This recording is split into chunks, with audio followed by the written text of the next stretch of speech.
What up, YouTube? Before we start the video, we got a very important announcement for you. That's right. We have our new milestone giveaway for 2,000 subscribers. That is a CGC 9.8 graded Thor #1. This cover is a Nick Klein sketch variant that is also signed by Donny Cates. What? Are you crazy? Yes, we are. When we hit 2,000 subs, we're giving away this bad boy. So make sure to hit that subscribe button, ring that bell, and give us a like. It would be much appreciated because we want to give this away, but we only can do that when we hit 2,000 subs. Let's get to the video. What up, Comic Fam? I'm Jim. I'm Nate. We are Two Fat Guys Pull-List, and we've got another fresh new Comic Book Day video for you for the week of January Freshie. 22nd. Mm-hmm. We're more than halfway through January. Oh yeah, we're on the decline here. Man, the next 4 years is just gonna fucking fly by. Hopefully. Anyway, let's talk about some comics. It's just the same size of a comic pool like it was last week. We only have 7 books, but small but mighty. Yeah, small but I don't know, man. Last week was really good. I don't know if this week will be that good, but let's just see. We're gonna kick it off with Image's Void Rivals issue number 16 from Robert Kirkman. The last issue had a lot going on. I think this issue is probably gonna have a lot going on. A lot of storylines, some pretty upfront, others not so much. If we're dealing with this new villain that Kirkman has been introducing, this like bounty hunter scavenger kind of looking pig dude, then it might be, maybe we'll get a more focused issue. Have you seen the solicitations? No. The solicitations are literally Skuxoid versus Pythonia, the battle you didn't know you wanted. Pythonia, I would assume, is a G.I. Joe character.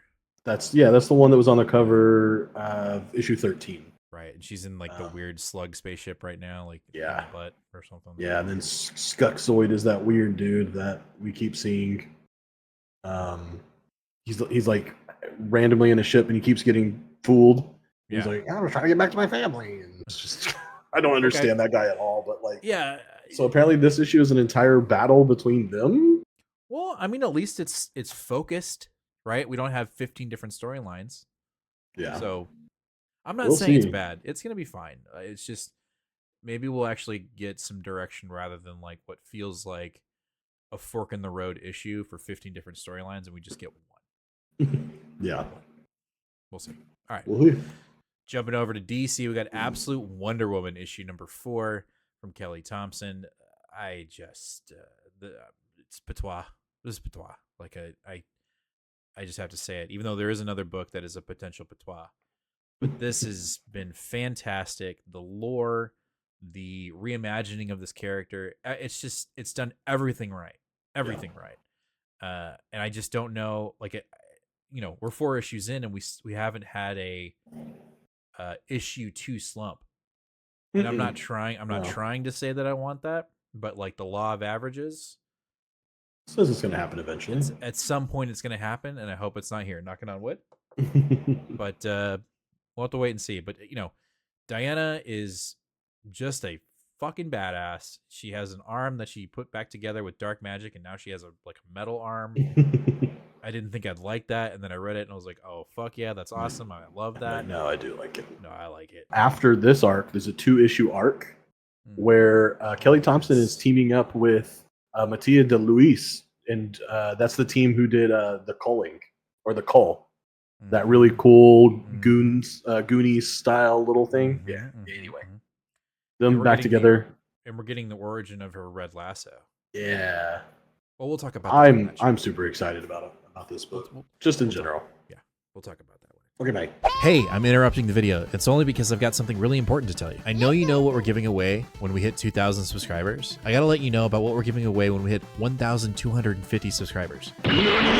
We're giving away this Uncanny X-Men #1 signed by Jim Chung, CGC grade 9.8. When we hit 1,250 subscribers, you could potentially win this, but you have to be subscribed to our channel. So hit that sub button, ring that bell, and give us a like. Let's get back to the video, shall we? All right, kicking it off with Marvel, we have Phoenix issue number 7 from Stephanie Phillips. And, this book has been, I don't want to say up and down, but we're just doing a lot. And Thanos has been recruited by the intergalactic council of all the I don't know, to essentially go after the Phoenix because they see Jean as a threat.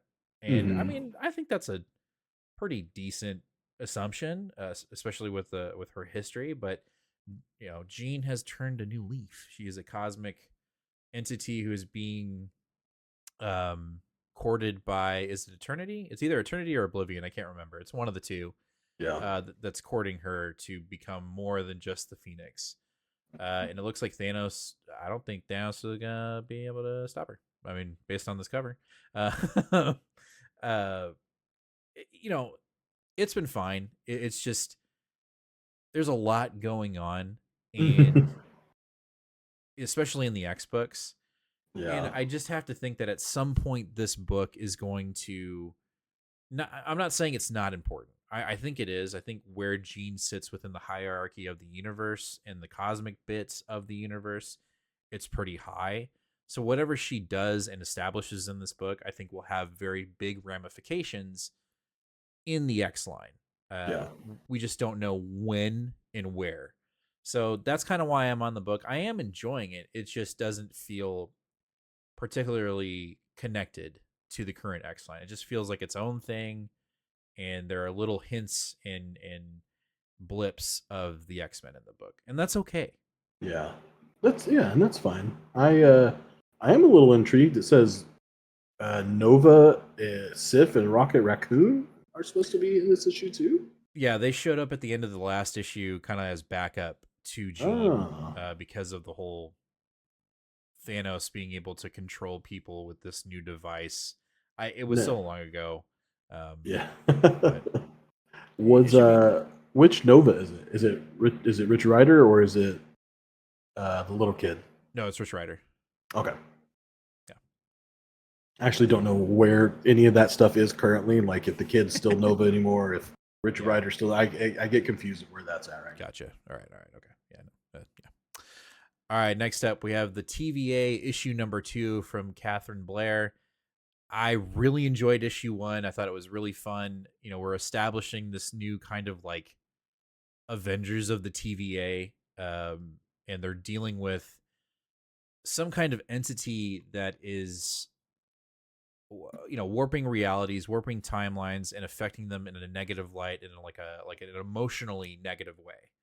And so, Peggy Carter, who is Captain Britain, has essentially made a team with Gwen and this other rogue, or not rogue, but just a different version of Gambit, who's lost the X-Men, who's lost Rogue and is kind of depressed, and so he kind of needs a reason to be, and so they've recruited him to fight in this mysterious timeline negativity, if you will.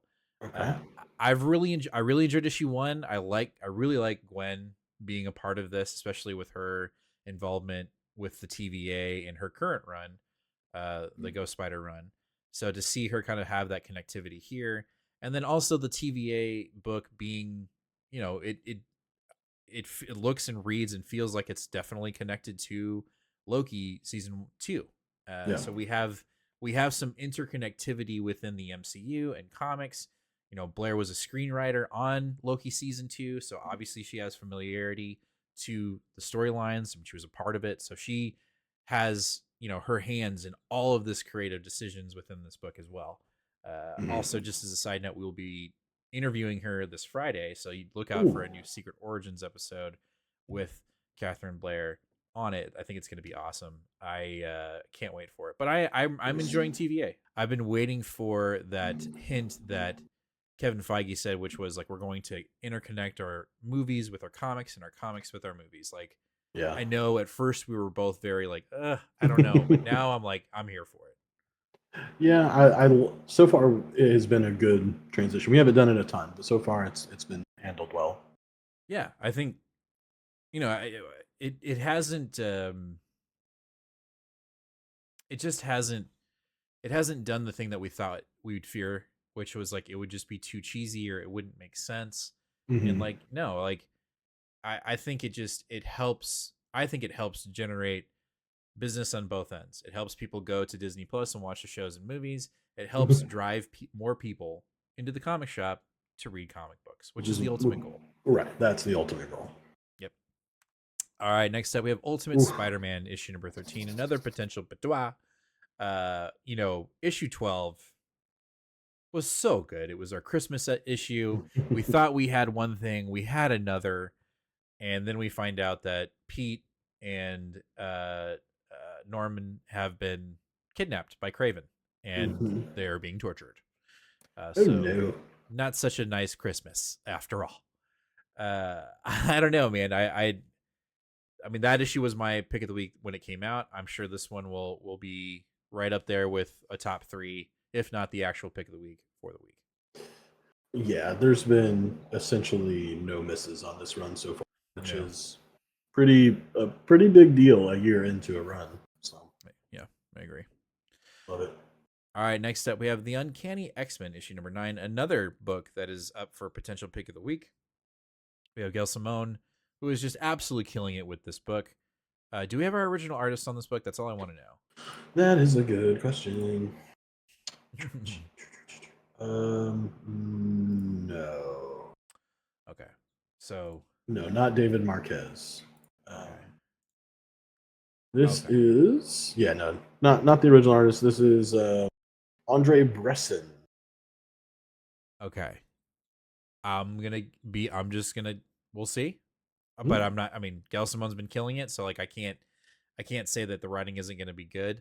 The one thing that has really elevated the book though is their artwork has been fantastic. So, Bresman, let's see what he's about. I'm kind of looking at his art now, and it looks good. It looks good. So if we can keep the same vibe, and maybe it's a consistent, maybe a slight okay. Sorry, I'll just go ahead and stop you there, bud. Nope.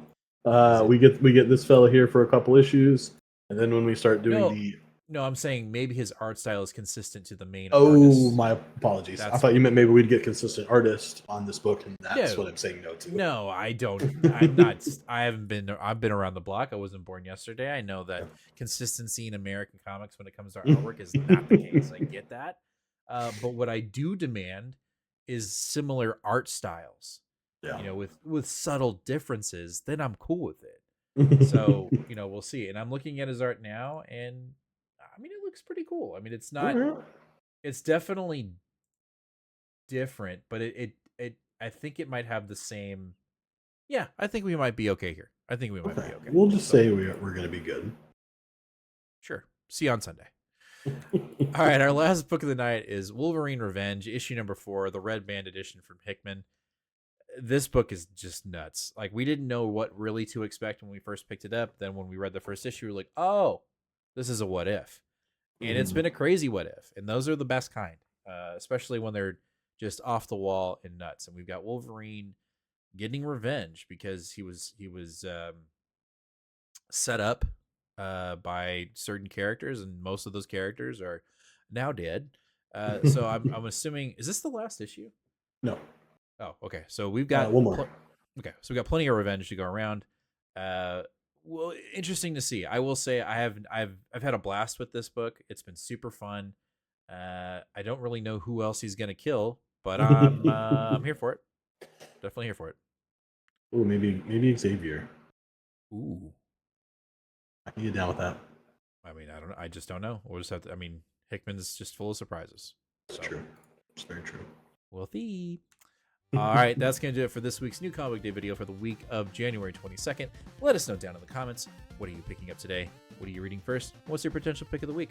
Make sure to hit that subscribe button, ring that bell, and give us a like if you much appreciate it, as we're on the road to 1,250 subscribers, but we cannot do it without your support. So if you're not already subbed, or you know somebody that's into comics and doesn't know anything about our show, send them their way and then tell them to hit that sub button, because we give away slabs, and we can't give away slabs until we hit these sub goals. So hit that sub button. We'll catch you guys live this Sunday, 8 o'clock p.m. Central Standard Time, where we'll talk about all these books and more. Any breaking comic book news or action figure releases or Marvel Rivals gossip, we'll be talking about it. So make sure to catch us here live, 8 o'clock p.m. Central Standard Time here on YouTube. As always, comic fam, be kind to one another and read more comics. Later.